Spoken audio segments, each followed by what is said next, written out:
Yan. So pag sinabing shaking of the vipers, ito po yung kaninang binasa po natin nung iwinagwag po ni Pablo, yung pumapit po na ahas, yung tumuklaw po sa kanya. Iwinagwag niya po sa apoy. Yan. At hindi po siya na ano. Okay. Mangyari lamang po na ihanda po natin yung ating mga sarili para maintindihan po natin ito. No? Alam niyo po, kaya marami po mga Kristiyano hindi nagpapatuloy pagdating sa journey nila sa Panginoon. It is because of this viper. Itong ahas na ito, itong ulupong na ito. At alam naman po natin, consider, pag sinabing ulupong, may kinalaman po ito kay Satan. At alam natin that Satan is our enemy. Na kapag tayo lumalapit sa Panginoon, ito po talaga yung hadlang sa lahat ng bagay na ginagawa natin. Kaya wala po sana makakatulong, ano po, para na sa ganun, maintindihan niyo po itong aral na ito. Shaking off the vipers. Ulitin ko po sa inyo para nasa ganun, maintindihan po natin ito, no? Kasi medyo malabo yung pagkakabasa ko po kanina kasi medyo iba po talaga yung naramdaman ko po kanina talaga. At na makaligtas na kami at makaahon, nalaman naming ang pulong iyon ay tinatawag na Malta. Napakainam ng pakita sa amin ng mga taga-roon, sapagkat bumagsak ang ulan at maginaw, nagsiga sila, at inasikaso kaming mabuti. Si Pablo'y namulot ng kahoy, nang inilalagay na niya ito sa siga, may lumabas na isang ulpo ng madarang sa apoy, at ito'y pumalupot sa kanyang kamay. Nang makita ng mga taga-roon ang ahas na nakabitin sa kamay ni Pablo, nasabi nila sa isa't isa, tiyak na mamamatay tao ang lalaking ito. Nakaligtas nga siya sa dagat, ngunit di naman itinulod ng langit at na mabuhay pa. Subalit pinagpaglamang niya sa apoy ang ahas at hindi siya na ano. Hinihintay naman ng mamaga si Pablo o kaya biglang mabuwal at mamatay. Nang matagal na silang naghihintay, ay walang namang nangyari sa kanya. Nagbago sila ng akala, isang Diyos iyan, wika nila. Diyos po magpala sa kanyang banal na salita. Okay, ito pong mga bagay na ito, medyo napaka-distracted po talaga itong journey po ni Pablo dito. Okay, bago po ang lahat, gusto ko po na malaman po ninyo, this is not an ordinary ministering works of Paul, itong paglalakbay na ito na pagpunta niya po sa Roma. Ito po yung may kinalaman din po sa mga bagay na kapag parang distracted, trials, troubles, kasi mayroon siyang magandang magagawa na pinagagawa sa kanya ng Panginoon. At ito rin po yung gusto kong puntuhan po natin sa buhay po natin. Paunahan ko na po kayo. May mga bagay po kasi tayong ginagawa pagdating sa Lord na napakabuti, napakainam, napakaganda. Kaya bigla na lamang po tayong inaatake nitong kaaway na ito para hindi mabuo o hindi natin ma-accomplish yung gawa na yun. Okay? Doon po tayo maglalaro sa pag-aaral po natin. At tandaan po ninyo yun. Pag may ginagawa ka maganda na may kaugnayan sa mga pinagagawa sa iyo ng Panginoon o kaya naman sa sarili mo, mayroong mga bagay na ginagawa para sa ikabubuti mo. Hindi pa pwedeng hindi mag-strike sa buhay mo ang ahas na ito, si Satan, para i-distract ka, wasakin, at hindi ka matuloy doon sa mga mabubuting ginagawa mo sa Panginoon. Doon po tayo mag-focus. Okay? Paano po on his journey to Rome?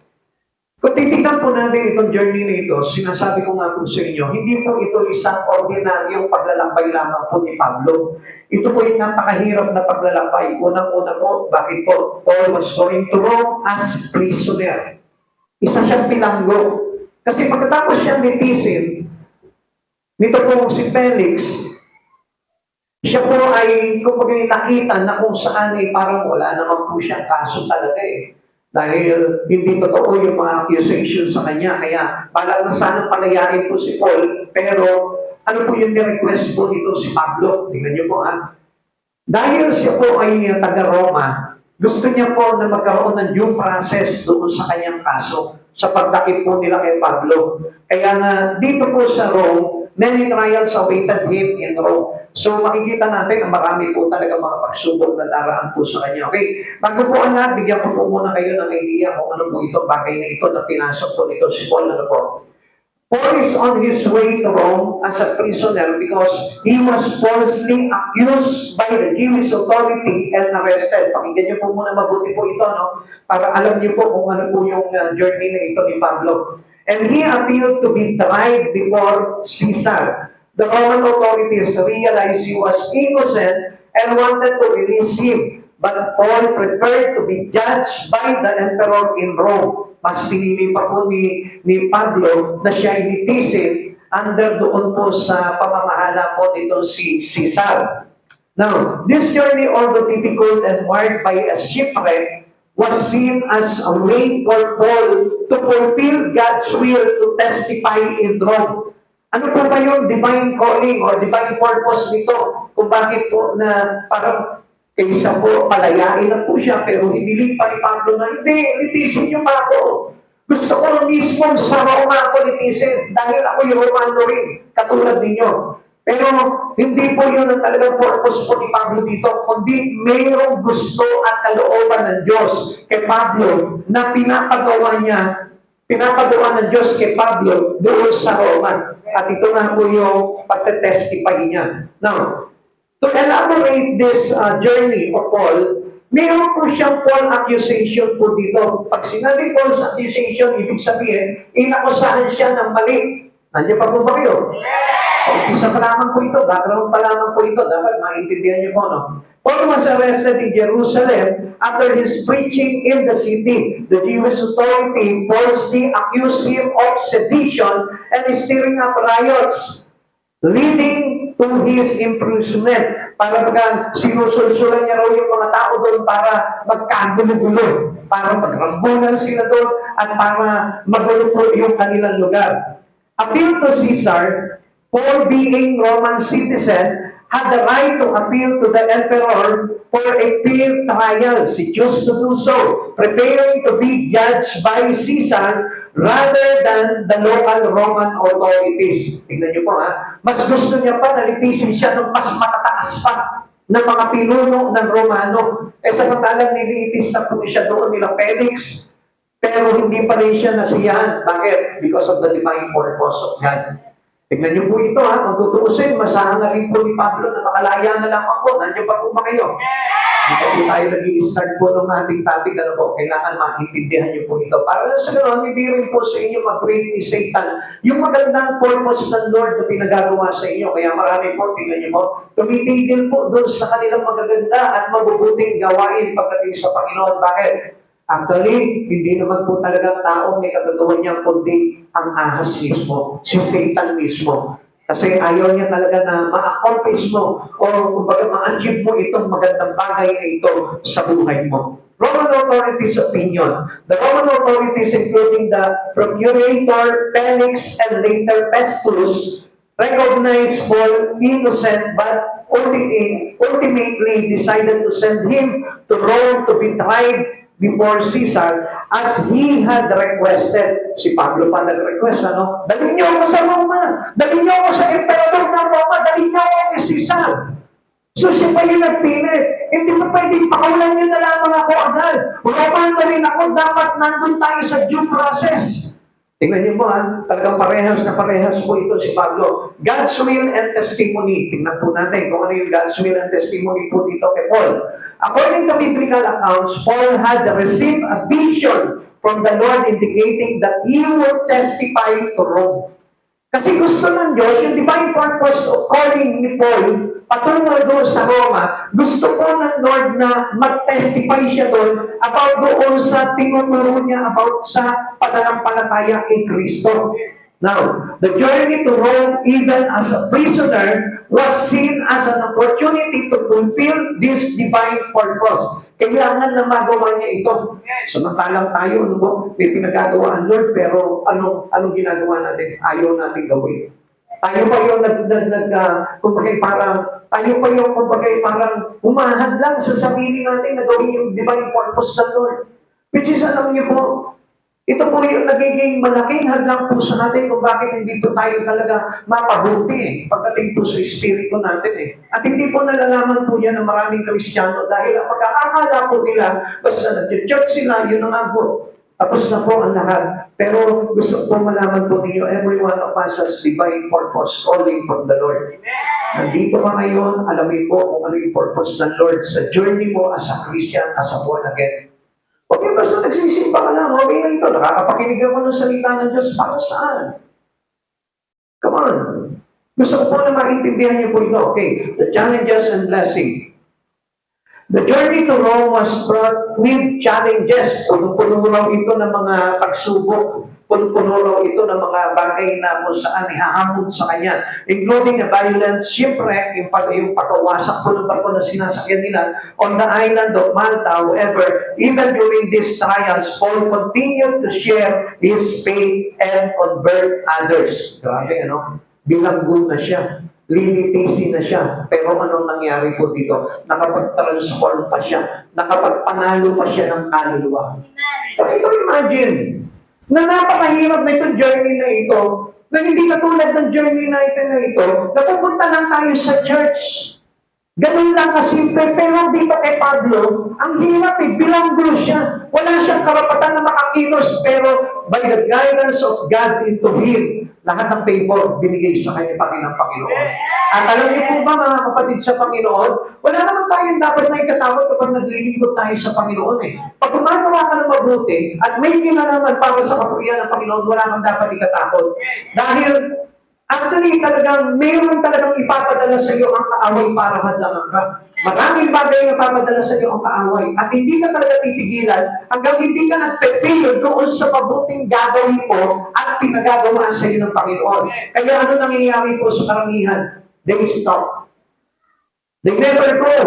Hindi na nila talaga tinutuloy yung kanilang purpose talaga of His calling to God. Kaya nga kalimitan po talaga, napapasama yung ating buhay Kristiyano dahil hindi natin talaga napupulpil yung panawagan ng Diyos sa buhay natin. And you must fulfill it. Kaya nga kung isa, alam niyo po ba, yung pag tinawag ka ng Panginoon, tapos biglang ahad lang sa iyo. O kaya naman, minsan naman, dadalhin ka sa ibang lugar para magtrabaho.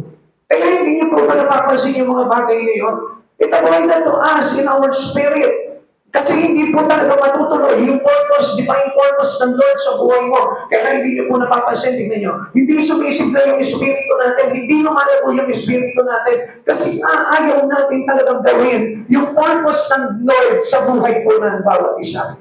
And so, sabi ko nga po sa inyo, to look as effectively in our spirit, kailangan po tayo rin tuloy-tuloy sa journey natin. Hindi tayo tumitigil, o hindi tayo sumusyokal, o hindi tayo umangabig sa ibang pag-asa na kung saan pag-aakala po natin na tayo po ay talagang nakakatuloy pa rin sa Panginoon. Mga kapatid sa Panginoon, you must know this. Dapat alam po natin na talagang yung journey natin is according to the divine call or purpose ng Lord sa buhay niyo. Okay, tingnan po natin. What is the essence in here? Ano po ba yung mga pinakadiwa nito? In essence, Paul imprisonment, sabi dito, in essence, Paul imprisonment and journey to Rome were not simply a result of Paul's accusation and legal procedure, but also a means for him to fulfill a divine calling and share his message of faith, even in the face of adversity, kahit sa mga kaaway. Come on, nandiyan po pa kayo mga kapatid sa Panginoon. Please, open your eyes to God. Huwag niyong ipipikit yung mga mata ninyo kasi isang bagay po yan na kung saan ulupong po yan, viper po yan na umahad lang sa atin And supposed to be may gagawin sana sa inyo ang Panginoon Please, pigilan niyo po yung antok niyo, pigilan niyo na mawala po kayo dito. Napakahalaga po nito. Alam niyo kung bakit dito sa church na ito, come on, huwag po kayo masasaktan. Kaya marami pong pinapatulog ang kaaway dito sa church na ito. It is because of the powerful message of God. Ako naniniwala po talaga ako doon. Kasi kapag powerful yung message ng Panginoon, talagang ipipikit talaga ng kaaway yung iyong mata. Lagi po natin na alamin po itong bagay na ito. Kaya nga, itong topic po natin is to shaking off the vipers. I-pray nyo, huwag niyong pakinggan. Nakita niyo po ba yung kaninang pinapanood natin? In related to our topic today, yun po, yung kumbaga nakikita niyo po yung paano siya pinapatulog ng kaaway. Kung paano po siya nakikipaglabanan kapag pinipigilan niya yung kanyang antok. Kasi mahalaga po ito Kasi we disgrace the family of God. Kaya nga mga kapatid sa Panginoon, maniwala po kayo There is a power in His message. At alam niyo po ba, kapag naka-breakthrough kayo yan, and in-accept niyo talaga itong aral na ito, malaking bagay po ito para sa inyo. Kaya alamin kung makapansin niyo, very limited yung ginagawa natin sa Lord. Come on, people of God. Alam niyo, even kahit na ako, napakalimitado lamang po na nagagawa ko ngayon sa Panginoon eh. Kasi alam niyo po ba kung bakit? Kasi nahahadlangan po tayo talaga ng kaaway. And then, tignan niyo po sa atin. Kaya hindi po tayo nagiging effective po sa ministry po natin dahil nga po, nandun tayo palagi na lagi tayo na-stop ng kaaway. Napipigilan po palagi tayo ng kaaway. Hindi katulad po nito si Pablo. Kaya nga dapat na maintindihan natin ito. Come on, please. Please, open your eyes. Please, wala pipigil. Alam niyo, kaya yung gisingin yung sarili niyo kasi tumaan din po ako ng araw dyan. Nung bago pa lamang po ako sa church, tulugin din po ako sa church. Bakit? Kasi nakikipagdigma ka dyan eh. Kailangan ma-breakthrough mo yung espiritu na kailangan mo eh. Kapag huwag niyo sasabihin na matagal na kayo sa church, malakas na kayo sa espiritu. Kapag tinatamaan ka pa ng antay, kahit pagod ka, kahit ano pa yung ginawa mo, kahit nagtibag ka pa ng poste sa bahay mo, I tell you, kapag kabuhay ang espiritu mo, hindi ka aantay sa church. Ako naiintindihan ko yung may mga karamdaman. Yung mga nagtitake ng medicine na naka-cause sa kanila ng pagkaantok. Pero labanan nyo pa rin po yan. Kasi may purpose po ang Lord dito kung bakit nagdi-deliver po sa atin ng mensahe ng Panginoon. Okay. Recall the storm and the shipwreck. Tingnan po natin yung mga dinaanan po ni Pablo. No? Ito po tayo nga, kung papansinin natin, natin na tayo, nakaupo lang tayo. No? Pero tingnan nyo, nahahadlangan pa po tayo. What more? Kung ito katulad ni King Pablo, ano kayo gagawin pa sa inyo? Baka mamaya, bagsakan na kayo ng barko. Kung sa kanya, halimbawa na shipwreck lang yung nawasak lang yung barko niya, baka sa atin. Baka kapag gumawa tayo sa Panginoon, baka yung mismo malaking barko na yun, ibagsak sa inang kaaway kapag hindi tayo aware. Wait, tignan po natin ito about the storm and the shipwreck. Paul was comforted by an angel in the storm. Tignan nyo ang Diyos mismo, sa pamamagitan ng mga anghel, nagbabala na po dito kay Pablo na talagang magkakaroon sila ng shipwreck. Pero ang sabi po dito ng anghel, huwag ka matakot, ililigtas ko kayo. Alang-alang sa iyo, walang mapapahamak ni isa. Hey, tingnan po natin yun. They were shipwrecked and stranded on the island, but all alive. Lahat po sila nabuhay. Samantala kung papansinin po natin, nakakatakot po yun, ano? Traumatic experience po yun, yung nasa gitna ka ng dagat, tapos lulubog yung barko mo. Lalo na, hindi naman lahat marunong lumangoy. They were met by kind of natives and warm fire and trouble ahead. Tingnan nyo. May nagmalasakit po sa kanila nung mapunta po sila sa isang island. At ano po ginawa? Pinagapuhin po sila para mainitan po sila kasi babad po sila sa ulan eh. And then, ito na po yung trouble. Ano po yung trouble na yun? A viper coming out of the fire attack Paul. Okay. Kung papansinin po natin yan, siguro sabihin ng iba, hindi naman mangyayari sa akin, wala namang ahas na tutuklaw sa akin. Meron. Lagi yung ahas na yan, nakakapag yan in every Christian. Especially when you're doing good things. Ulitin ko po sa inyo, itong ahas na ito, laging nakakapangyan sa isang Kristiyano, lalo-lalo na kapag gumagawa siya ng mabuting bagay sa karangalan ng Panginoon. Kasi yung iba sa ikapagbabago mo. Sa ikapagbabago mo bilang Kristiyano, aatakihin ka nitong ahas nito na hindi mo napapansin, ayun na rin po pala yung pumapalupot sa iyo. Baka hindi lang sa kamay mo, baka sa buong katauhan mo, pumapalupot itong ahas ito, kaya lang hindi mo siya ma-shake off. Bakit? Kasi nga, hindi mo alam kung paano i-shaking off ito pong viper na ito. Ngayon, ituturo po sa ating ni Pablo kung paano po ito. Vipers often appear out of the fires of life. Okay, ano po yung tinutukoy po dito? Times of trouble make us vulnerable. Pag tayo po ay mayroong mga kaguluhan sa buhay, diyan po talaga tayo naguguluhan eh. Kaya nga po mapapansin po natin, nagkakagulo-gulo, pati po yung ating paglilingkod sa Panginoon. Even yung desire po natin nagugulo. Amen? Tingnan niyo po kung minsan, ganito po yan eh. Kung minsan blessing na sa'yo, pero nagkakos pa sa'yo ng trouble. Like for example, halimbawa, binigyan ka ng anak. Instead na yung anak mo yung maging blessing sa'yo, ang nangyari, yung anak mo ba nag-cause ng trouble into your spirit? Kung bakit hindi ka makapagpatuloy sa paggawa mo sa Panginoon. But always remember all the promises of God. God has promised for the very times na kapag dumarating po sa ating itong panahon na ito, nandiyan po yung mga pangako ng Panginoon sa atin. Sabi niya, iingatan kita, ipagsasanggalan kita, ililigtas kita. So, nandun po dapat palagi yung ating kaisipan sa gano'n.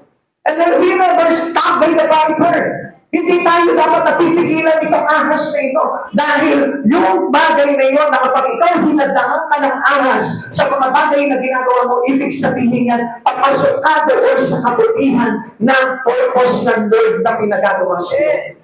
Hindi po natin namamalayan yun.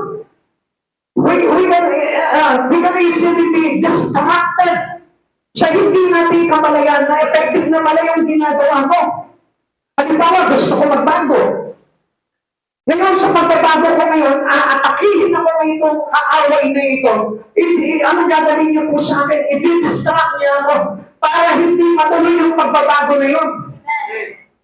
And Satan can use anything in our life.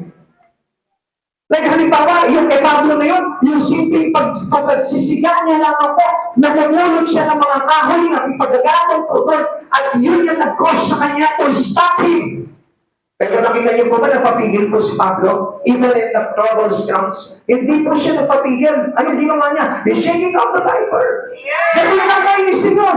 Nilagbot niya ang kanyang kamay. Itinapin niya, binalibag niya po doon sa amoy yung ahas. Iniwanan siya ng ahas at hindi siya na ano. Ganun lamang po ang ibig sabihin nun. Kapag tayo nandun sa tinatawag na parents of life, ibig sabihin, nag-aalab ka sa paglilingkod mo sa Panginoon, nag-aalab ka sa pagbabago mo, nag-aalab ka sa kabutihan, nag-aalab ka sa pag-worship mo, hindi pwede, hindi ka aakakihin nitong ahas na ito. Expect that Satan comes. Pagka mag-iinam yung iyong ginagawa paglilingkod, there is always a distractions to Satan. Lagi nandiyan palagi yung distraction na si Satan sa buhay mo. Kapag tayo po'y nag-aalab sa Panginoon, this is the chance that viper appear to strike us and be distracted. Yun po yun eh. Nakita mo yung nag-uumpisa ka ng gumagawa sa Panginoon, biglang suddenly, mayroong order na ganito, mayroong ganyang order, tapos the viper. Nakita na isi-shake out mo yun. Papalagalan mo yun. Iigwas mo sa buhay niyon para lang sa gano'n, hindi ka mapigilan. Kaya lang, anong nangyayari po sa atin, masyado tayo masunurin sa viper. Masyado tayo masunurin sa ulupong pag sinabi niya, stop! I will distract you.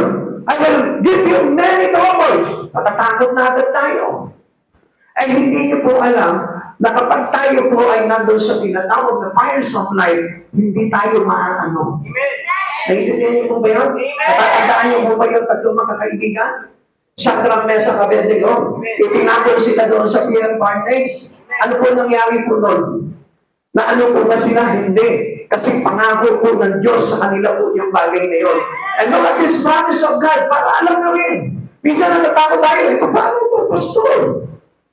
Hindi ko naman maiiwasan na hindi gawin itong bagay na ito kasi pag hindi ko ginawa ito, baka naman masayang naman itong aking opportunity na ito. Come on, the best opportunity is coming from the Lord and not from the Word. Kaya nga, you must use the opportunity of God before anything else on us. Yun yung dapat na malaman po natin, natatakot po tayo to use that opportunity of this world. Pero ang hindi po natin alam, ano sabi sa atin ng Panginoon? The promise of God in Noah sa Isaiah chapter 43 verse 2, kapag dumaan ka sa malalim na tubig, sasamahan kita. Tumuhin ka man sa mga ilog, hindi ka malulunod. Dumaan ka man sa apoy, hindi ka masusunog, hindi ka matuturbo. So nothing can harm us. Lagi nga sinasabi po, Jeremiah chapter 29, verse 11, ang sabi nun, for I know the plans for you, plans to prosper you, and not to harm you. Hindi kayo masaktan. Maganda yung plano ng Panginoon sa atin, pero bakit? Meron pang masigit na opportunity para sa inyo kaysa sa opportunity na binibigay sa inyo ng Panginoon. Why? Because of that viper. Dahil dito sa ulupong na ito, kaya ayaw natatakot. Alam niyo po ba kung ito po si Pablo natakot doon? Baka mamaya namatay siya sa taklang ng ahas na yun. Pero hindi po siya nagpadaig doon because he knows that yung journey niyang yun is about to what? To fulfill the purpose of God into him. Ngayon, kapag ikaw naglilingkod ka sa Panginoon, anong ikakatakot mo? Wala kang dapat na ikatakot. Kahit na suwayin ka pa ng mga malalaking tao, malataas na tao sa paligid mo, hindi ka dapat matakot ng mga ba dahil mayroon Diyos na masigit na makapangyarihan sa lahat na nakabantay sa atin at mag-iingat sa atin. For shoot of the vipers when attacked, and so should we. Tayo din. Kaya din natin yun. Na kapag inaatake ka na itong ulupong na ito, inaatake ka na ni Satan na ito, iwagwag mo lang.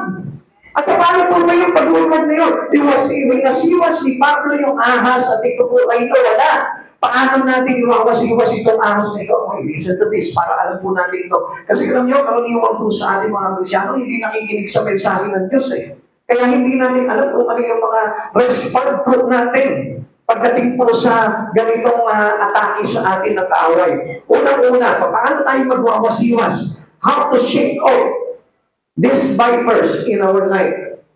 For that us to stop, unang-una, shake off the vipers of discouragement. Yung pong discouragement, yan ang madalas ang maatake po sa isang tao. Sabi ko nga po minsan sa inyo, na kapag ikaw may ginagawa kang magagandang bagay na, sa paglilingkod mo sa Panginoon, hindi ka pwedeng walang discouragement. Minsan nga yung panleader mo ang di-discourage sa'yo eh. Minsan nga yung pastor mo pa ang di-discourage sa'yo eh. Para makita po talaga kung marunong ka mag-shake off ng vipers na ito. At alam niyo po ba, marami po mga bagay. Minsan yung anak ko, minsan yung asawa ko, minsan yung trabaho ko, minsan yung mga bagay na pinagkakabala mo. Minsan na, yung katabi mo.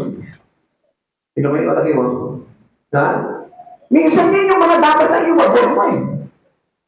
O kaya naman yan, yung antok mong yan. Iwagod mo yan, makikita mo, para hindi ka ma-discourage. Kapatid sa Panginoon, itong discouragement na ito, napaka-effective na ito para sawayin ka sa mga mabubuting ginagawa mo sa Panginoon. I-discourage ka talaga. Yung pang halimbawa, ikaw no, nandun ka na sa journey mo ng pagbabagong buhay. Ha? Tingnan mo po may example. Halimbawa, nagbabago ka ng buhay, no? Tapos bigla na lang, halimbawa, ito, darating itong mga kaibigan mo, mga tukso. Diba? Tutuksahin ka ngayon. Ngayon, anong dapat mong gawin? Iwagwag mo sila. Kamu, nakikinig pa po ba tayo? Baka naglilibang na lang kayo. Sayang naman po ito pag hindi niyo po talaga nakatuwa na ito. Yung bang nakikita ng Diyos na ang ganda-ganda na ng puso mo. Listen, ang ganda-ganda na ng takbo ng isip mo. Malinis na yung puso mo. Pure na. Hanggang sa mayroong isang vipers o ulupong o ahas o satanas na magpapakita sa iyo ng pangit para dumihan yung puso mo. And what's happened to them? Now, ano ngayon yung nangyari ngayon? Dahil pinatanggap mo yung discouragement na yun, imbes na malinis na sana yung puso mo, narumihan pa.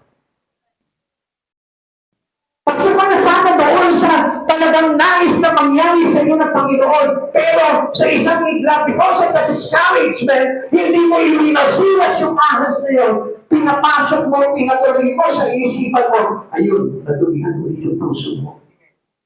Pasok na sana eh. Good na sana yung journey mo eh. Malapit ka na sana sa Panginoon. Alam niyo yung simple pagbabago po sa buhay po natin. Gusto mo na halimbawa maging totoong born again, ano po? Ito na, binibitawan mo na yung mga bagay na naka-ankla sa'yo o naka-change sa'yo. No? Isa-isa mo nang tinatanggal to. Tapos yung huling tatanggalin mo na lang, bigla may nag-discourage pa sa'yo. Yung magsasabi sa'yo na, alam mo, nakikita mo naman sa'yo, wala ka naman talaga pagbabago eh. Ikaw ngayon, pinapasok mo yun, inalaw mo yun sa sarili mo. Hindi pa nakita yung pagbabago ko. Ang lagay pala, dito pa rin ang tingin niya sa akin.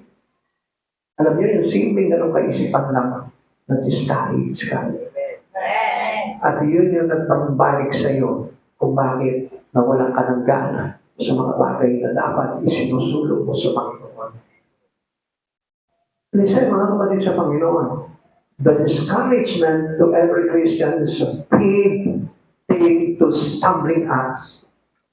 Yun yung malaking bagay na kaya tayong papagsakin pag in-entertain natin yun. Siyempre yung mag-church ka lang, tapos bigla na lang may nag-discourage sa'yo. Ano ba naman yan? Ang pangit naman ng susunod damit. Wala ka naman gana. Tutuloy naman sa church, pero wala kang gana. Church ka lang, yung problema. Maaalala mo yun habang nakikinig ka ng salita ng Diyos. Maaalala mo yan. Pangira talaga ng buhay talaga ng tao na ito. Gusto ko pa naman mag-church, tapos sasabihin yung pakay ko dito sa damit ko. That's true. Kaya tayo, madali po tayo nakakagnaman. Yung paghalimbawa, let's say, nandiyan ka, nakikinig ka, ikaw makinig. Kasi sa totoo lang, hindi naman para sa iyo yan. Para daw sa katabi niyan. Discouragement yung kapatid sa Panginoon. At yun yung nagpapahina ng kalooban ng isang Kristiyano kung bakit hindi nagtatagumpay. Tagumpay ka na sana eh. Dapat sana panalo ka na. Kaya lang, because of the discouragement of this Bible, ano nangyari? Inatake ka, balik ka na naman doon. Balik ka na naman doon sa pangit na kalagayan mo. Ang ganda na sana ng ginagawa mo eh. Kaya lang, itong discouragement na ito, pinatuloy mo sa buhay mo. Pasok ka na sana sa Lord. Kaya lang, sabi ng Lord eh, bakit tinalaw mo yun? Hindi mo na dapat pinapasok sa puso mo yun eh. Kasi okay na yung puso mo, nasilip ko na, ang linis na. There's no blemish, there's no spot, there's no stain anymore. Sa isang bulong lang sa iyo ng kaaway, pinatungyan mo na naman. Pahanin na naman ito. Babalik ka na naman sa umpisa mong ginawa. Instead, nandun ka na sa dulo, isang step na lang, okay na, tapos na lahat. Because of a simple discouragement na yun, back to the verse ka na naman. Ando pa na naman sa umpisa, uulitin mo na naman yun. Iisa-isahin mo na naman yun. Magko-compose ka na naman ng mga bagay na gagawin mo yun. Gagawin ko ulit, ganyan gagawin ko ulit, gagawin ko ulit ito. Tapos pag nandito ka na sa last, when the journey is near into victory, ayan na naman itong byproduct mo. Pagkasok na naman sa buhay mo ito, i-discourage ka na naman. Ikaw naman na uto-uto, ang dami mo lang ginawa, ang dami mo lang pagpapagat, ang dami mo lang pagtitiis. Ayan na naman. Pinakitaan ka na naman ng discouragement. Tapos, balik ka na naman doon sa umpisa. Hindi ka na makatapos-tapos. Intindihan niyo? Amen! Kaya nga, alam niyo, dapat let us go. Still go. Never stop. Amen. Ito our journey. Kung tayo papa-apekto sa hadlang po ng kaaway. Okay, sabi po ng verse 3. Si Pablo na may namumulot ng kahoy at ang mailagay ang mga iyon sa siga mula roo'y lumabas sa isang ahas dahil sa init. Tinuklaw nito ang kamay ni Pablo. Okay, anong ibig sabihin nito? Kapatid sa Panginoon, kapag mainit ka, maanap ka sa Panginoon, laging tutuklawin ka ng ahas. Like for example ngayon, hindi ka nakikinig. Kung may katabi mo ngayon, hindi ka nakikinig. Ayan, natuklaw ka na. Ha? Ayun yan eh. Kasi kapag nakinig ka na tumuto ka, ibig sabihin mo, yung journey mo malapit na kay Jesus.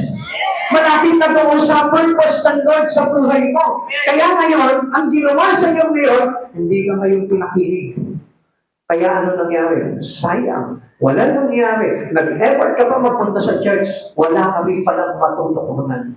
Wala kami palang papasok na aral sa puso mo. Kaya ano nangyari? Wala naman.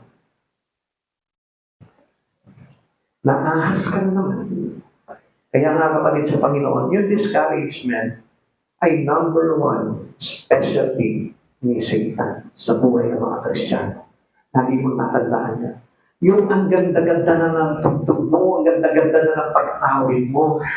Sabay nakita mo lang yung mga kasama mong walang gana, pati ikaw. Na wala ka na ng gana, discouragement. Yung ba halimbawa, sa habang nakikinig yan, focus na focus ka sa pakikinig, nakita mo yung katabi mo walang gana. Nahawa ka, nawala ng gana, discouragement.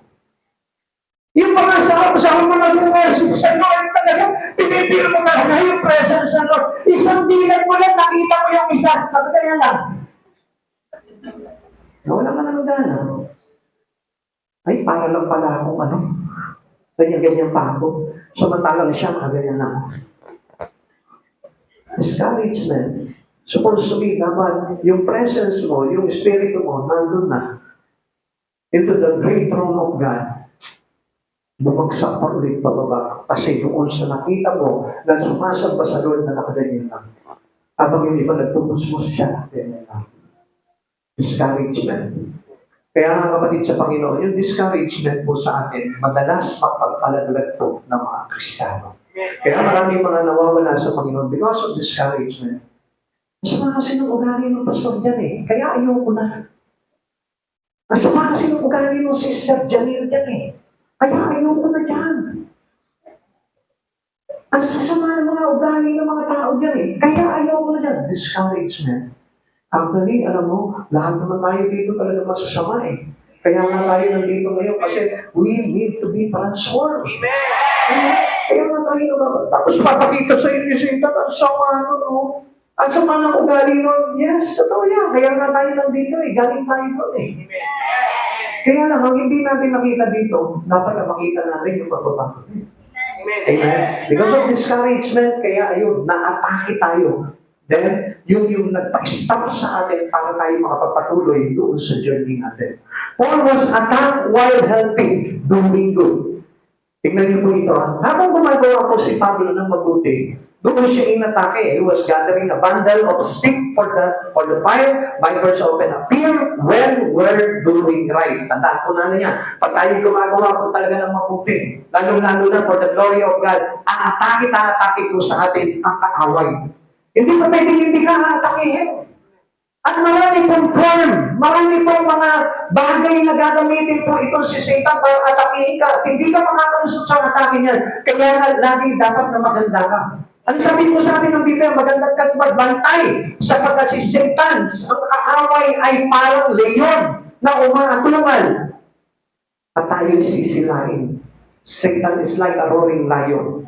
Kaya nga, ano po dapat natin gawin po yan? Lagi tayong maganda. Sabi po dito, he was gathering a bundle of stick for the fire. Ano po ba yung pinapakita dito? Yung po bang nagsusurwing ka, gathering stick, sa ibang banda, alam niyo po ba yung nagagather ka ng mga kaluluwa para iligtas mo sila, dalhin mo sila, pag-apuyin mo sila kay Kristo. Yan yung number one na gustong atakihin talaga ni Satan. Para matigil ka talaga doon. Kaya makikita nyo dati, ang alab-alab mo na nag-aakay ng kaluluwa, anong ginawa sa'yo? Biniisi ka sa pagluluto, biniisi ka sa paglalaba, biniisi ka sa pamamalengke, biniisi ka sa mga trabaho bahay, biniisi ka sa pag-aalaga, biniisi ka doon sa mga bagay-bagay sa buhay mo. Kaya ano nangyari ngayon? Hindi ka na makapag-akay ngayon. Bakit? Because of the vipers. Hindi ka kasi marunong mag-shaking off eh. Dapat lang matuto kang iwas-iwas itong diablo na ito. Para sa naman hindi ka mahadangan sa mga bagay na ginagawa mo sa Panginoon. Binisi ka sa pag-aaral mo, binisi ka sa trabaho mo, binisi ka doon sa mga kaibigan mo. Kaya ano nangyari? Hindi ka na ngayon makapag-church. Nawala na yung alam mo, nawala yung fire. Kaya anong ginawa ngayon sa inyong kaaway? Ginaw ka ngayon. Nanginig ka sa ginaw ngayon, kaya anong ginawa mo ngayon? Hindi ka na naglingkod kasi malamig ka sa Panginoon. And that was the true meaning. Naintindihan mo ba natin? Pagkat sa Panginoon, makinig po kayo. Kasi marami din naabot po talaga itong topic na ito.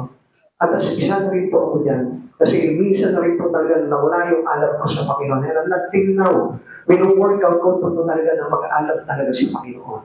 Paul could have allowed this attack to make him down. Pwede sanang i-allow po nito si Pablo po ito eh. Pero instead, anong ginawa po ni Pablo? Instead, he shoot off the viper, remembering that span is of safety. Ang sabi sa kanya ng Lord, iingatan kita, saan ka man dumaan? Let's go, promises deliver you. Shake off. Ito po yung pinaka-the best way po na para iwas-iwas po natin itong diablo na ito sa buhay po natin. Let us remember the promise of God. Amen! For our protection, for our salvation. Lahat ng mga bagay na pinangako sa ating ng Panginoon, this is how we shake off the viper.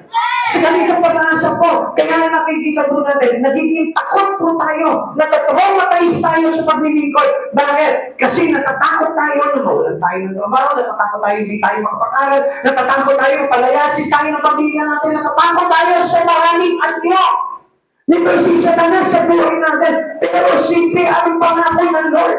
If God is with us, who can be against us? I will never leave you nor forsake you. Hindi ko ngayon, hindi ka iilan, hindi ko mababayaan.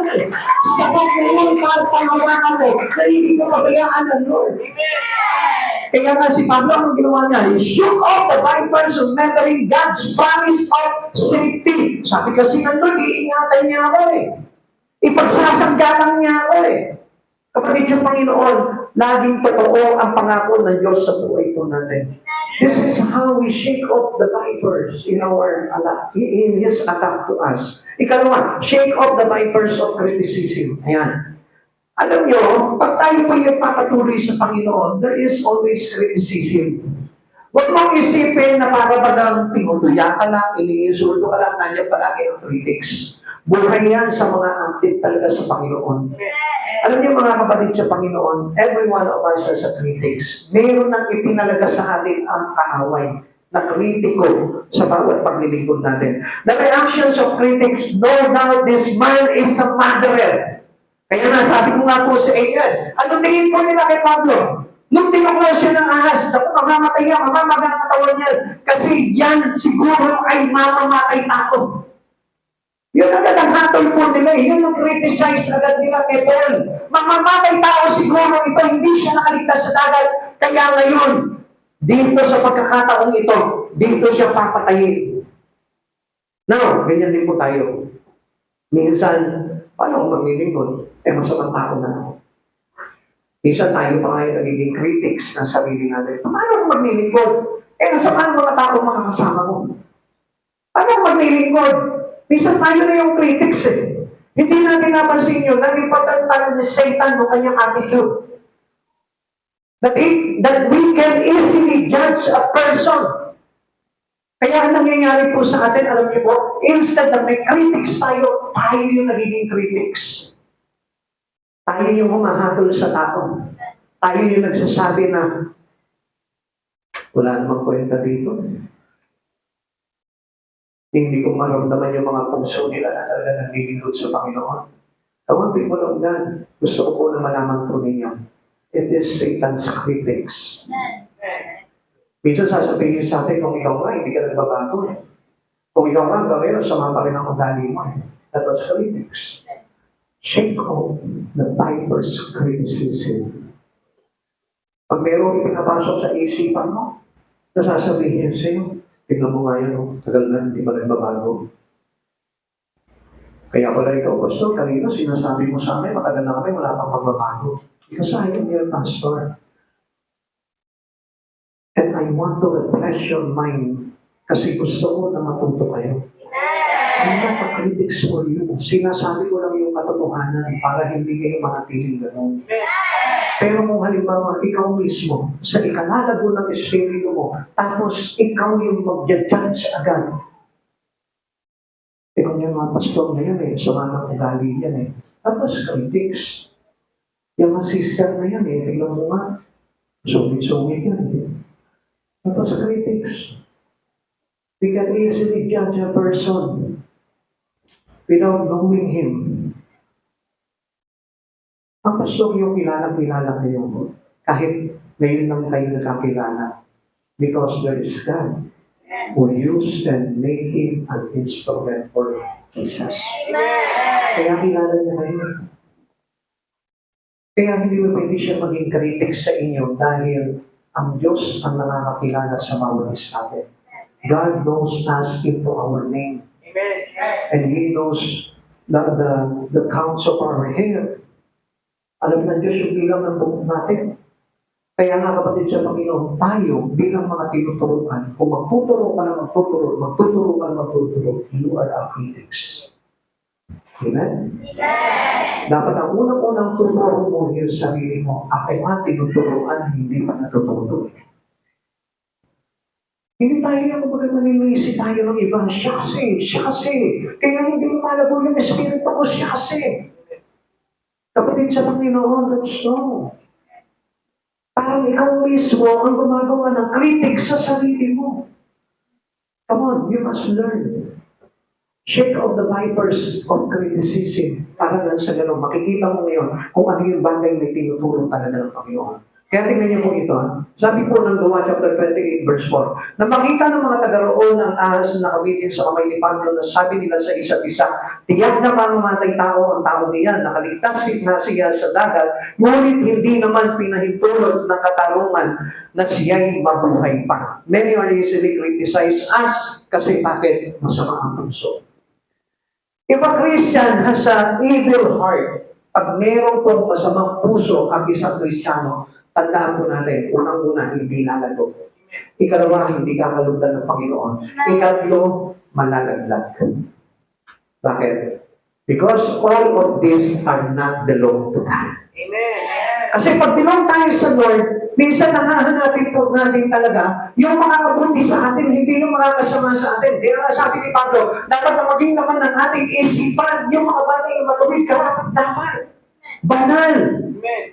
Kaya nga kapatid sa Panginoon, kung mag-iisip tayo na mag-iisip na masama, hindi makakatulong sa atin at hindi natin alam, ibinabagsak na pala tayo ng ahas.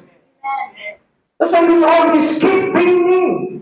Kaya lagi tayong talunan sa Espiritu. Lagi na lang parang in-entertain natin yung mga kritiko na yun eh. Alam niyo po ba yung critics, it allows to us by God kung paano natin i-handle yun. And how we respond to our critics. Dapat malaman ko natin paano ko ba sasagutin itong mga kritiko ng buhay ko ito. Come on, tignan po natin mga kapatid sa Panginoon. Many are quick to judge and false accuse. Now, ang tanong dito, are you being wrongly judged, falsely accused? Ikaw, naging biktima ka na ba po dito ng tinatawag na wrongly judged or falsely accused? Now, ang tanong po dito, you are not the first to endure these kinds of trial. Every believers, lahat ng mga apostol, lahat ng alagad ni Kristo, nangyari sa kanila ito. Even Christ itself. Ngayon, bakit ka magagaling? Kahit na ikritiko ka ng kahit na sino, dapat lumago ka. In the response to your critics, prove it to them na ikaw ay lumalago at hindi ka affected ng kritiko na yun. Amen. Kasi kung minsan affected tayo, alam mo naman si Satan. Buskador si Satan. Alaskador si Satan. Bully si Satan. Manunuyang si Satan. Iinsultuhin ka ni Satan. At yan ang trabaho ni Satan to drop you. Para ibagsak ka niya. Para wasakin ka niya. Pero tayo naman, anong response natin? Nagagalit tayo, naiinis tayo, nawawalan tayo ng gana, umaayaw tayo, kaya tayo nagiging talunan. And supposed to be dapat, let us love our ministry to God. Mahalin natin yung ating ministeryo sa Panginoon. At hindi tayo dapat maapektuhan ng mga bagay ngayon. Kaya nakita nyo, ang dami pong mga lumalaglag po. Kasi nakalimutan nila na Christ Himself, ito si Jesus mismo, naging-buka po siya ng tinatawag na constantly criticism. Jesus was constantly criticized. Tingnan nyo, he was called blasphemer. Di ba? Tinawag siyang di ba? Tinawag siya ng mga eskriba na nalalapastangan sa Diyos. Amen? Ako sa hindi pa yan. He was accused of being in the league with Satan. Kaisa raw siya ni Satanas. Gumagamit siya ng kapangyarihan ng mga demonyo. Mateo chapter 9 verse 34. Subalit sinabi naman ng mga Pariseyo na kapag papalaya siya ng mga demonyo sa pamamagitan ng kapangyarihan ng pinuno ng mga demonyo. Grabe, no? Demonyo, pinalayas niya sa pangyarihan ng demonyo. Di ba? Pwede ba yun? Sa pangyarihan ni Jesus. Di ba? Tayo na re-rebuke tayo. I rebuke yung Satan to come out in Jesus' name. May mabuman na na-rebuke na I rebuke yung Satan in the name of Satan. Kapag kapatid sa Panginoon, criticism. Yung critics mo ngayon, yung pang-insulto sa'yo, yung panunuya sa'yo, yung pambubuli sa'yo as a good Christians to Christ Jesus, ang sagot dyan, Simply cast out the demons in the name of Jesus. Amen? Pag mayroong mga bagay na kritiko sa buhay mo, simply pray in the name of Jesus. Ganun lang po yun. Hindi yung magpapakita ka na, galit na ako, ayoko na maglingkod sa Panginoon, lalayas na lang ako. Come on! Hindi mo na-shake off. Itong ahas na ito, kundi ikaw mo na-shake off. Kaya ka nawala. And supposed to be, yung ating pananampalataya cannot be shaken. Remember? Hindi tayo matitinag. Para tayong isang taong makalino ng tayo ng bahay sa may ibabaw ng bato. Dumating ang malakas na baha, binagban ng bagyo ng malakas na hangin, pero hindi nasira yung bahay na yun. Ganun tayo, hindi tayo dapat nasisira sa paglilingkod natin sa Panginoon. Hindi nawawasak yung journey mo sa Lord. Hindi nawawasak yung ministry mo sa Lord. Because your foundation is upon the rock of Christ Jesus. Yun ang dapat na malaman natin. Even a big critics, even a huge critics, dumating sa niya, libo-libo, ninyo, batalyon na mga kritiko, hindi nga kaya ibuwasan. Dire-diretso ka sa focus ng Lord sa buhay mo, sa paglilingkod mo.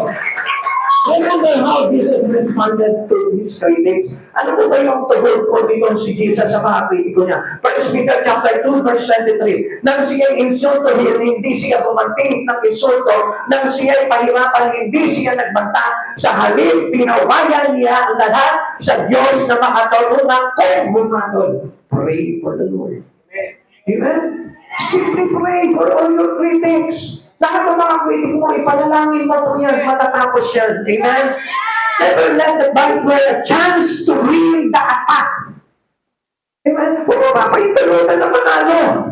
Yung atake sa iyo ng kaaway, kaya papasingin mo, ibig sabihin man nandun na papunta ka sa mabuti. Ayos na yung paglilingkod mo sana eh. Okay na. Ayos na sana yung paglilingkod mo. Kaya lang, in-entertain mo yung atake sa iyo ni Satan. Kaya ano nangyari? He will lose. Kaya madalas natatalo ka. Kaya maraming Kristiyano talunan. Akala niya, ang lakas-lakas niya na. Pero ang hindi niya alam, because he entertained this critics. Kaya ano nangyari sa kanya? He followed. Talo. Laglag, baksa, balik sa simula, sa kawalan ng pananampalataya sa ating Panginoon.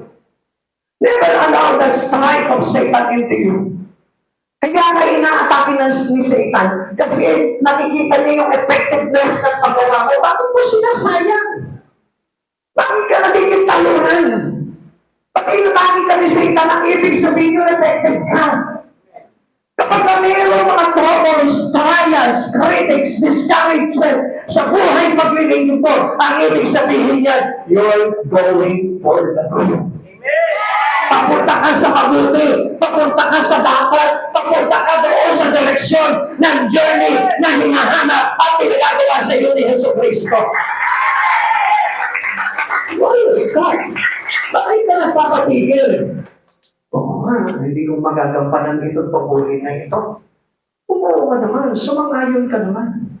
Hindi mo pinahintulutan na makagawa at maipagpatuloy yung pinagagawa sa iyo ng Panginoon para makita mo yung promise ng Lord sa iyo na iingatan ka niya at pagsasanggalan ka niya at pagpapalain. Amen. Hindi natin makita yung bagay na yun. Shake out the vipers of criticism by looking to Jesus. Sa kanya matumingin. Kasi gusto ng kaaway mapigilan tayo sa mga ginagawa nating mabuti sa Panginoon. Kaya nga, not to stop by Satan, focus your eyes unto Jesus. Kay Jesus ka tumingin. Huwag mong tingnan yung mga critics na ginagamit sa ni Satan. Huwag mong tingnan yung mga pandaya, pambulag sa mata mo. Alam niyo, panalo na tayo eh. You win the game. Kaya ka nga nasasaktan eh. Kasi alam niyo, in every pain, there is triumph. Mayroong tagumpay. Kaya ka nasaktan kasi nga, sobra-sobra yung iyong pagtitiis. At ang mga nagtitiis ay nagpupuna ng kalwalatian ng Diyos. Amen. Kaya nga, look unto Jesus. Kung nahihirapan ka, nasasaktan ka, tingin palagi sa Panginoon. Halimbawa, binubulag yung mata mo, ano na naman itong nakikita mo ito? Ano na naman itong nararamdaman mo ito? Ano na naman itong sinasabi na ito? Ano na naman ito, Satan? Huwag mo siya tanongin. Tingin ka agad kay Jesus, Lord. Walang bagay na hindi maganda kay Jesus. Because He is beautiful beyond description. Siya yung napakaganda sa paningin ng tao. Kaya nga, kaysa tingnan mo yung mga pangit na bagay, tingin ka agad kay Jesus, bunutin mo agad yung pangit na pinapakita sa iyo ng Panginoon. Tapos, discouragement and critics na nagdudulot sa iyo, kaya gustong mangyari ni Satan sa iyo, bumaksa ka. Yun ang layunin ni Satan. Hebrews chapter 12, verse 1 and 2. Kaya nga dahil sa napapaligiran tayo ng napakaraming saksi, tanggalin natin ang anumang balakid at mga kasalanang kumakapit sa atin. Buong tiyaga tayo tumakbo sa takbuhin nasa ating harapan. Ituon natin ang ating paningin kay Jesus. Sa Kanya nakasalalay ang ating pananampalataya mula sa simula hanggang sa katapusan. Dahil sa kagalakan naghihintay sa Kanya, hindi niya inalintana ang kahihiyan ng pagkamatay sa krus at siya ngayon nakaupo sa kanang trono ng Diyos. So, panalo. So, isang araw, makikita mo nandun ka sa harapan ng trono ng Panginoon, ikaw ay nagiging kamangha-mangha na nagpupuri sa Panginoon. At ang ikatlo, shake off the vipers of low expectation. Marami po sa ating Kristiyano na, pero kung mag-isip, ang baba ko. Kung mag-expect tayo, ang baba. The native expected Paul to swell up and die. Sabi nila kay Pablo, hindi nakaligtas yan sa dagat. Nakaligtas yan sa dagat, pero this time, hindi pinahintulot ng katarungan mula sa langit na siya ay mabuhay. Inaasahan nila mamamatay si Pablo dahil sa kagatulitong ahas na ito. Inisip nila agad na masama si Pablo at parusa sa kanya ito ng Diyos. Pero hindi nila nakita po yung gagawin pong miracle ng Diyos po dito. Sabi po ng Gawa chapter 28 verse 6. Hinintay nila mamaga si Pablo o kaya biglang mabuwal at mamatay. Nang matagal na sila naghihintay ay wala namang masamang nangyari sa kanya. Nagbago sila ng palagay. Siya'y isang Diyos, sabi nila. Now, this is how Paul responds to the discouragement, the critics, and he proved na siya ay kay Kristo. Yun ang dapat na gawin natin. Prove it that you are belong to Jesus and not to the enemy. Kapag tayo ini-entertain natin, yung mga bulong ng kaaway, ini-entertain natin, yung masasamang nilalagay sa isipan natin at sa puso natin, now, you are belong to Satan. Kaya tayo nalalaglag eh. Kasi yung parang isipan natin, uy, siguro ganyan iniisip nila sa akin. Ito siguro yung papakilala nila sa akin. Uy, ito, nakita ko sa kanya, ang pangit, alam mo ganyan. Alam niyo mga kapatid sa Panginoon, ang Diyos, hindi tayo tinignan sa pangit na kalagayan. Hindi niya tayo pinulaan doon sa mga kasalanan natin. Anong ginawa ng Diyos? Tinignan pa rin ng Diyos yung potensyal na ang isang tao ay mabago. Come on. Lahat tayo may pag-asa. Lahat tayo can be changed. For real, for Christ. Basta tayo po, i-prove natin that I belong to Jesus, nothing will happen. Wala sino man makakapagpapagsak sa akin. Magtatagol pa ako sa labanan na ito. Pray ka na, pray sa Lord. Lord, please pray ko yan, Lord. Gabayan mo ako. Pagtagol pa mo ako dito sa pagsubok mo ito. Paano ko magtatagol pa? Tinitignan mo, hindi si Jesus. Tinitignan mo yung mga kasama. Tinitignan mo yung pangit. Tinitignan mo yung mga kapagpamati ng puso mo. Tinitignan mo yung mga bagay na makakapagpapalo sa iyo. Where can we have that winning moment is in Christ. Doon natin makukuha yung ating tagumpay.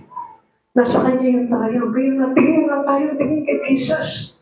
Huwag mo sa mga pangit na pinapakita na sa ito sa buhay mo. Supposedly, sabi ko nga po sa inyo, panalo ka na sana. Tagumpay ka na sana. Win ka na sana. Accelerated ka na sana sa Panginoon. Kaya anong mangyari? Tinignan mo yung mga bulong ni Satan. Tinignan mo yung pangit na pinapakita sa iyo ni Satan. Kaya ano nangyari? Back to grade 1 ka na naman. Better know the way of Jesus in your life to win, not the way of Satan for you to lose. Huwag mo titignan yung pamamaraan ni Satanas para matalo ka. Tignan mo yung pamamaraan ni Jesus para magtagumpay ka. Ulitin ko po sa inyo. Huwag mo titignan yung paraan ni Satan para matalo ka. Ang tignan mo yung pamamaraan ni Jesus para magtagumpay ka. Look unto Jesus, the author and the finisher of our faith. Yun lang. Ganun lang kasimple yun. Kahit na ano yung mga masasakit na bagay na pinapakita sa iyo ni Satan, do not look unto them. Because it costs you to be down, to be fall. Kaya nga, ano sabi po dito sa atin ng Panginoon? Prove it that you are for Jesus. Dapat ang laging naman ang isip mo at puso mo. Si Jesus, hindi yung mga problema. Hindi yung mga alalahanin. Hindi yung mga kabigatan. Bakit? Kasi sa Diyos kayo. Kaya ano nakita nila nung wala nangyari po kay Pablo? Nakita nila, siya ay isang Diyos. Grabe, no? They recognize Paul as God. Grabe, sumubok naman ang pagtingin nila kay Paul. Bakit? Kasi hindi siya na ano eh. Alam mo ba, kapatid sa Panginoon, pag ikaw, sa mga bitag na kaaway, hindi ka na-drop down o hindi ka napabagsak, I tell you, ang tingin sa iyo ng kaaway, nasa iyo ang Diyos. Amen. Amen. In every problems, in every troubles, in every trials that you encounter in life, hindi ka natinag, hindi ka napabagsak, ang tingin sa iyo ni Satan, nasa katawan mo, si Yesu Cristo. Amen. Hindi ka na-apektuhan eh. Nakita niyo po ba si Jesus na-apektuhan? You are belong to Jesus. You are a servant to Christ Jesus and nothing to worry about. Hindi ka mapapahamak. Hindi ka mapapabagsak ni Satan. Mananatili ka nakatayo, maglilingkod, matibay, matatag. Because of Christ Jesus is within you. Doubted people to God are common low expectation. Lahat ng mga may pag-aalinlangan sa Diyos, alam niyo po ba, yung mga taong madaling pag-aalinlangan, ang baba ng expectation niyan. Ang baba ng pagtingin niyan. Some have low expectations of you as a Christian. Tingnan niyo yan, ha? Alam mo, hindi naman tayo nagkapupuriin ng tao eh. Pero, gusto ko malaman po niyo, if you are belong to Christ Jesus, it cannot be harming. Kahit na ang tingin nila sa iyo, ganun ka. Kahit na ang tingin nila sa iyo, ganyan ka. Kahit ang tingin nila sa iyo, ganyan ka. Basta alam mo sa sarili mo, ako is still, I stand before my God! Patuloy pa rin ako na kayo! Maglilingkod sa aking Panginoon Yesu Cristo! Ang tao na expectation yan. Hindi ka niyang titignan na mabuti. Hindi ka niyang titignan na magaling. Hindi ka niyang titignan na mausay. Pero ang Diyos, sa simpleng pag-stand mo sa Panginoon, tinitignan ka niya panalo! Kasi si Satan, they think you'll stumble and fall. Ang iniisip ni Pablo, ipagsak ka. Pagulunin ka. Because they are waiting for you to give up. Kasi pagka yun na yun na ipasok sa puso ko, ganyan naman tingin nila sa akin. Ang liit naman ang tingin nila sa akin. Tingin naman nila sa akin, hindi naman ako nagbabago. Alam niyo po ba ang hinihintay ni Satan dyan? Yung isang araw, you stumble and fall and give up. Yun na lang yun eh. Pag yun ang pumasok mo, total, ganyan ang tingin nyo sa akin. Ay, di ba? Kaya marami pa mga Kristiyano bumibigay. Kasi hindi po nila kayang i-shake off yung ahas na nandadaya sa kanila. Lagi natin alam na si Satan ay mandamaya. Nandayain ka sa pagkakakala mo na yun ang tingin sa iyo ng tao, pero ang Diyos hindi. Maraming sinasabi ng pastor mo, ganyan ka lang. Maraming sinasabi sa iyo ng kabrother mo, kasister mo, ganyan ka lang. Pero gusto ko malaman mo, kapag ikaw tumatayo ka before the Lord our God to worship Him, to serve Him, I tell you, ang Diyos, iba ang tingin sa iyo. He is not a low expectation God. He is a high expectation God to His servant. Ang tingin niya sa iyo dahil nananatili ka. Ang tingin niya sa iyo, tagumpay ka. Amen. Share of the painless conclusions of other.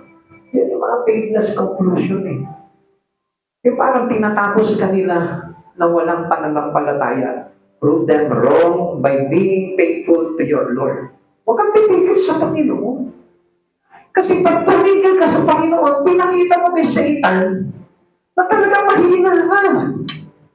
Kapag umayaw ka, pinanlabigan ka sa ministry mo, pinakita mo kay Satan, mahina ka, talunan ka! Walang talunan ng Kristiyano.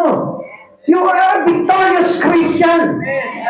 But learn to love each and every one of us. Ilagay mo pa rin sa puso mo yung pag-ibig. Huwag ka magagalit. Huwag ka maiinis. Kanina may pinakikinggan si Sister Mary ang narinig ko. Sabi niya, kaya hindi ka magtagumpay. Kasi ang naman ang puso mo, galit, sama ng loob, problema, alalahanin, hindi ka talaga magtatagumpay. Bakit? Galing kay Satan yun. Discouragement of Satan yun. At yun yung naglalagay sa iyo ng law of expectation. Sinasabi mo, ako ang Kristiyano. Mahina akong Kristiyano kasi ito, affected ako ng mga problema ko eh. Come on. Yan kasi yung tinanggap mong bulong eh. Sabi ko nga sa iyo, just look unto Christ. Tignan mo si Jesus.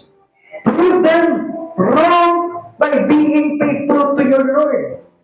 Dapat i-prove mo na ako, matibay akong Kristiyano. Hindi ako bumibitaw. Hindi ako maayaw. Hindi ako basta-basta mapapagagsak.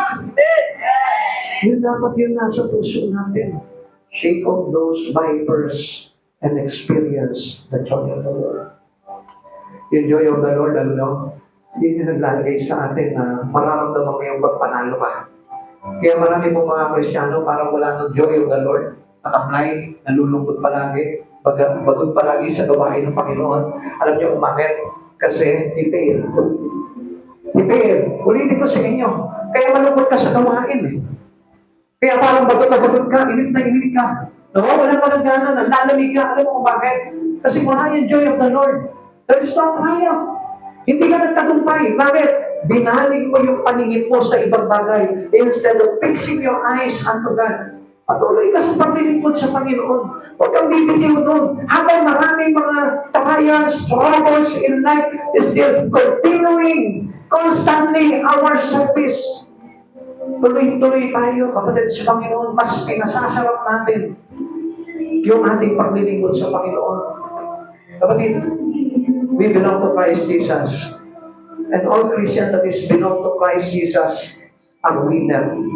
Panalo tayo, panalo. Panalo ka palagi.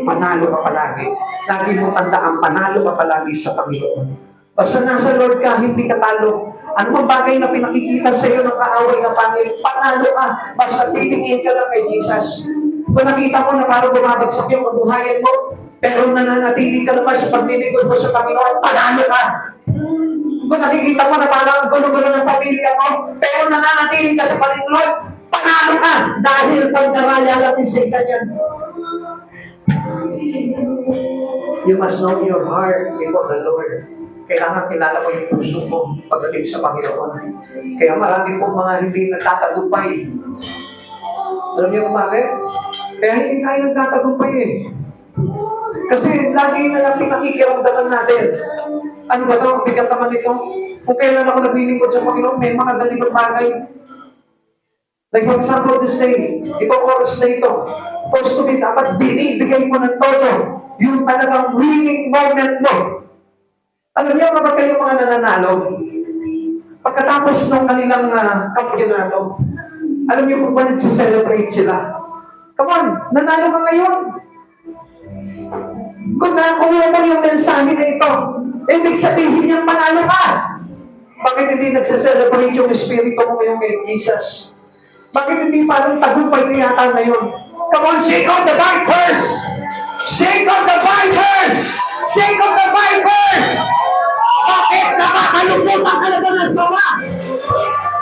Nalilingkis ka na ba ng sama? Kaya hindi mo mahulog pa sino? Come on! Prove it to God! Come on! Prove it to God! Na kaya mong iwasiwas si Satan sa buhay mo!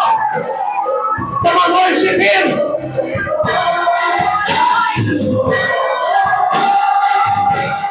Worship God! Prove it to Jesus! That you are a champion! That you are a winner! Hallelujah! Hallelujah!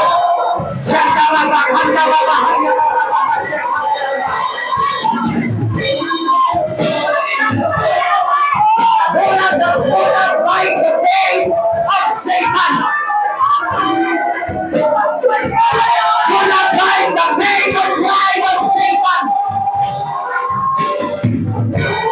Kaya mo humalagpis sa pagkakalingkis ng ahas nito. Take up the fighters! Fire your life without warning of God!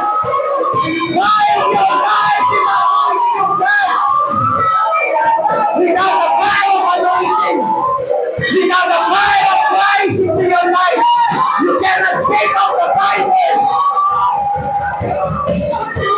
Pagkalagin mo yung pag-worship ko. Pag-initin mo yung pagsama mo. To shake off the vipers. Kung gusto mo makahulapos sa pagkakalingkis ng kaaway.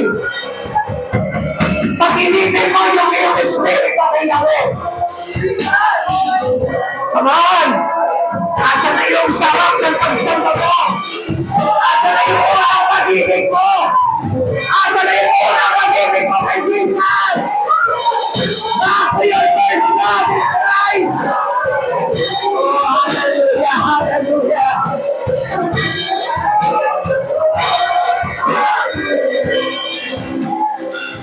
Kung napapansin po na malamig ang sumamba sa Panginoon, break it off. Break it. Paititin mo. Alam niyo po ba yung makina, lalo-lalo na kapag diesel? Yung diesel, kapag hindi mo siya init, hindi mo siya pinag-iinit, hindi po siya mag-i-start. Alam niyo po, marami po mga Kristiyano malamig. Kapag hindi mo siya init ng fire of the Holy Spirit, hindi po yan mag-i-start into His Christian journey. Fire your life with the anointing of the Holy Ghost. Para makapag-start ka ng tinatawag na spiritual journey in Christ, pag-initin mo. Kung malamig kang sumamba sa Panginoon, malamig kang mag-worship sa Lord, I tell you, hindi ka makakapag-umpisa muli sa Panginoon. Kaya marami hindi na makabalik sa Panginoon eh. Kasi ayaw niyang ibalik yung init, yung alab na ibinigay sa kanya ng Panginoon. Patuloy na lang siya nagpapalengkis. Patuloy na lang siya napapaluputan sa kamay, sa paa, at higit sa lahat sa kanyang espiritu. Kaya hindi niya makalag-kalag itong Satan sa buhay niya. Prove it that you are belong to Jesus. Prove it to God. Prove it to Jesus. Come on, people of God. Come on, worship Him with fire. Worship God with fire. With fire of the anointing of God. Pagkalapin mo yung paglilingkod mo. Pagkalapin mo yung pagsamba mo. Pagkalapin mo yung pride mo. Kasi ang pride na yan. Demonyo ang pride na yan. Demonyo ang pagmamalaki. Demonyo ang pagmamatigas. Ahas yan, ahas. Ahas yan. Isang ahas yan na lumilingki sa'yo. Come on! Break the vipers in your life! Yung mga marunong pag-iisip, yung marunong puso, it is the viper that hinders you, that distracts you. In the name of Jesus, I command you, Satan, get out! The vipers of pride! The vipers of pride! The vipers of pride! The vipers of arrogance! The vipers of arrogance!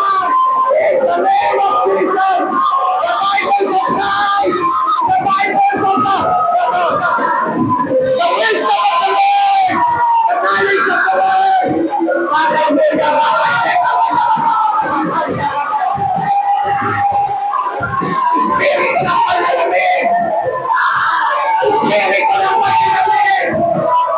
I command you, you are not belong to this place. Because this place is on fire. This place cannot on fire. All the Christian is in love. It's on fire. Hallelujah. Hallelujah. We are on fire. Because of the Holy Ghost. Because of the Holy Ghost. On fire. On fire. On fire. Hallelujah. Hallelujah. On fire of the Holy Ghost. On fire. On fire of the Holy Ghost.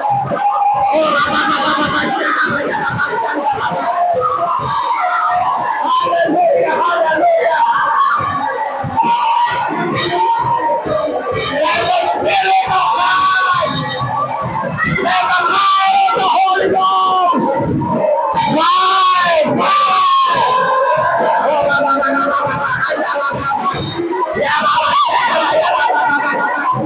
On fire. Let the fire of the Holy Ghost. Let the fire of the Holy Ghost. Let the fire of the Holy Ghost.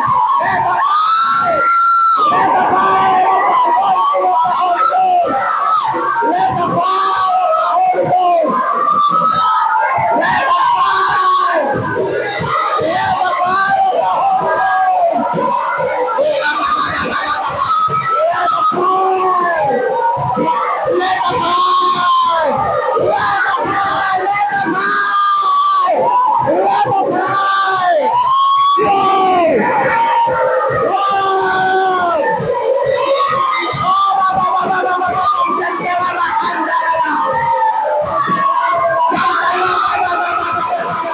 the fire of the Holy Let the fire! Let the fire!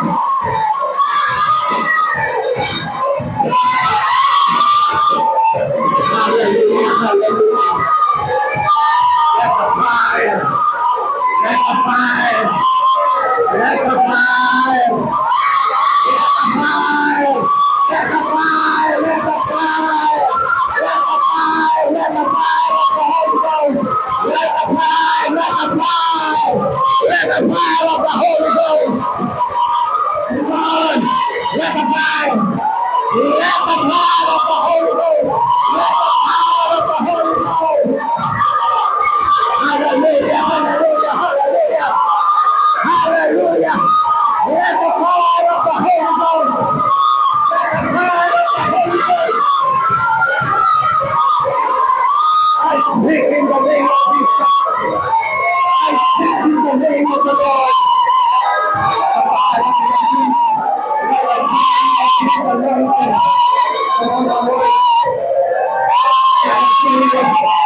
Hallelujah, hallelujah.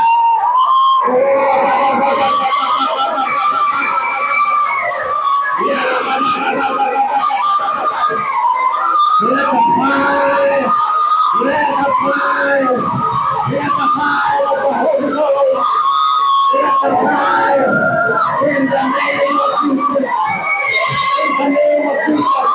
We are mine, we are mine, we are mine of the Spirit of God, of the Spirit of God. Hallelujah, hallelujah, hallelujah, hallelujah, hallelujah.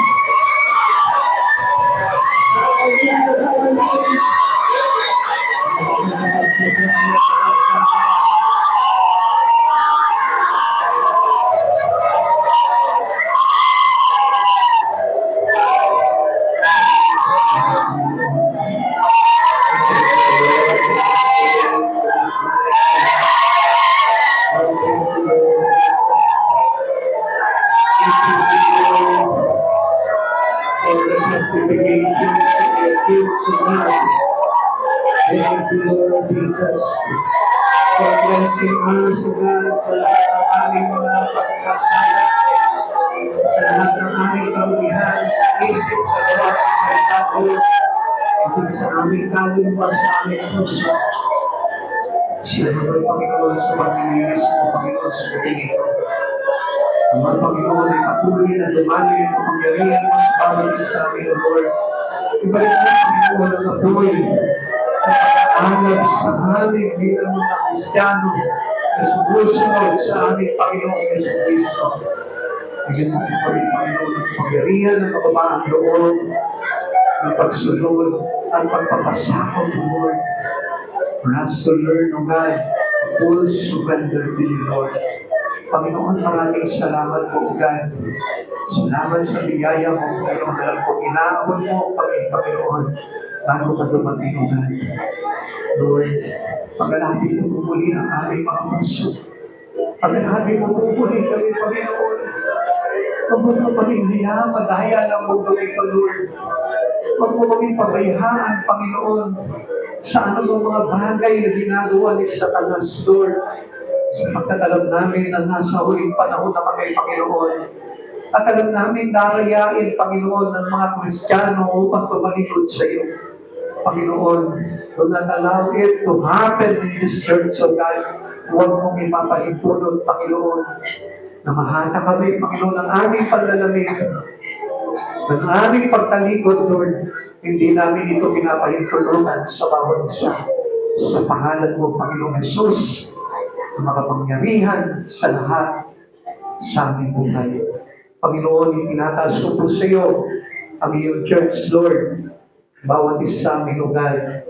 Kasi yan po kami, Panginoon, ang kapangyarihan mo sa lahat ng oras, sa panahon, O God. Nasaan man kami, Panginoon, at magginagawa namin, O God. Ikaw ang Diyos na lagi namin kasama. Lagi mo, Panginoon, na seryuhan ng iyong banal na dugo ang aming isipan, ang aming puso, maging ang aming mga mata, ang aming mga naririnig at nararamdaman, O Lord. Lord, hayaan mo, Panginoon, na naman mga bulong ng kasinungalingan na ipinapakita ni Satanas sa amin, O God, upang kami, Panginoon, ay wasakin, sirain, at hindi makapagpatuloy sa iyo, Panginoon. Lord, hindi namin ito binibigyan ng kapangyarihan makagalaw sa bawat isa sa amin, O God. Because, Panginoon, we fix our eyes into you, Lord Jesus. Yung kagandahan mo, lagi namin makikita, Panginoon. At ayaw mo na sa oras nito, Panginoon, sa iyo namin itinaiwala ang lahat sa buhay namin. Na isang araw, Lord, gaganapin mo ang nais mong maganap sa buhay namin pagbabago. Maraming salamat po, Panginoon. We are all willing to be changed, O God. And in behalf of this church, Lord, we ask you, Panginoon, according to your promises, O God, na sabi po sa huling araw, Panginoon, ay ililigtas mo kami, Panginoon. Kami, Panginoon, ay ibibilang mo sa paghahari mo. Maraming salamat po, Panginoong Jesus. Pagpalain mo po ang bawat isa, Panginoon, especially sa bawat espiritu namin, O God. Ingatan mo, Panginoon, yung mga bata na narito, O God, na hindi pa nauunawaan ng mga bagay dito. Ikaw ang Diyos na magpapaunawa sa kanila, O God. Lord, let the comfort of your Spirit, O God, the peace to their mind, O God. Lord, ibubuhos mo sa mga bata at sa bawat isa sa amin, O God. Maraming salamat po, Panginoon. Kiniklaim namin ang tagumpay na ito, Lord, hanggang sa huli, Panginoon, hanggang sa iyong pagpalito, Panginoon. We stand in you, Lord. Lord, wag mo po kami bibitiwan, O God, sapagkat ikaw ang Diyos na aming pag-asa magpakailanman, hindi ang anumang bagay. Maraming salamat po at sa aming pag-uwi, Lord, ingatan mo po kami, Panginoon, maluwalhati kami makarating sa aming mga tahanan, ligtas, may kagalakan, kapayapaan sa puso, nag-aalam sa pagpupurit, pagsamba sa iyo, dakilang Diyos. Maraming salamat po. Ingatan mo rin po ang aming mga sasakyan, Lord. Kaya mo, Panginoon, na ilayo mo sa anumang kapakpakan, O God. Lord, safe and sound, Lord, makakarating kami na maluwalhati sa aming mga tahanan. Salamat po, Panginoon, sa bayat patnubay mo, O God. At sa pagbalot ng iyong banal na dugo, Panginoon, Lord, we claim tagumpay kami lahat, Panginoon. Maraming salamat po, O God. Sa iyo po namin ibinabalik ang lahat ng kapurihan at karangalan sa tanging pangalan mo po namin ni Jesus' name. Amen. Amen. God bless you all. Pagpalain po kayo ng Panginoon.